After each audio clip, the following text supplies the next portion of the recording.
এখন ছাত্রদল কি ছাত্রদল বলি বা শিবির বলি, তারা কি এখানে ইয়ে করতে পারবে? তারা কি এখানে মানে কোনো প্রকার লিখিত মানে স্টেটমেন্ট আছে বা তাদের পক্ষে কি কোনো অঙ্গীকারনামা আছে কিনা যে তারা দখলদারিতে রাজনীতি করবে না?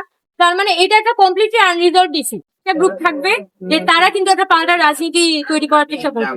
তো এই যে মানে একটা সংঘর্ষপূর্ণ পরিস্থিতির মধ্যে এই ছাত্র রাজনীতি অ্যারাউন্ড ক্যাম্পাসটা পৌঁছাচ্ছি, এই কথাটা কিন্তু আমি বহুবার অ্যাড্রেস করেছি, বহু প্রোগ্রাম গুলোতে আমি অ্যাড্রেস করেছি।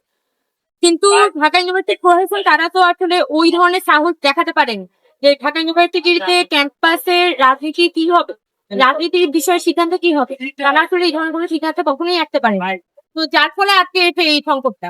এখন গত গত পরশু দিন যখন ছাত্র দলের কমিটি হল কমিটি করে ঘোষণা করা হলো, তো আমাদের হলের মধ্যে যে স্টুডেন্টরা আছে, এটা শুধুমাত্র আমাদের সুফিয়া কামাল হলের বিষয়টা এরকম না, অন্যান্য হলগুলোতেও কিন্তু ছাত্র দলের রাজনীতি প্রতিষ্ঠা হওয়া মানে হচ্ছে পুনরায় কি দখলদারিতে রাজনীতি ফিরে আসছে কিনা, এই ধরনের একটা আশঙ্কা তাদের মধ্যে জানা বাঁধবে।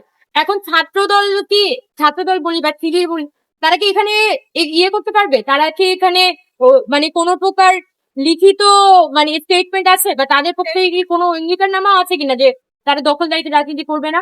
তার মানে এটা একটা কমপ্লিটলি আনরিজলভ ইস্যু। যখন গত আগস্ট মাসে ঢাকা ইউনিভার্সিটির নবনিযুক্ত উপাচার্য আমাদের নিয়াজ স্যার, উনি যখন ঢাকা ইউনিভার্সিটিতে প্রবেশ মানে এসেছিলেন, তখন উনি সবগুলো হলে যান এবং সেখানে কিছু স্টুডেন্টরা এখানে অনেকে বলতে পারে যে এখানে গুপ্ত রাজনীতিও করতে, কিন্তু না, এখানে অনেক জেনারেল স্টুডেন্টরা ছিল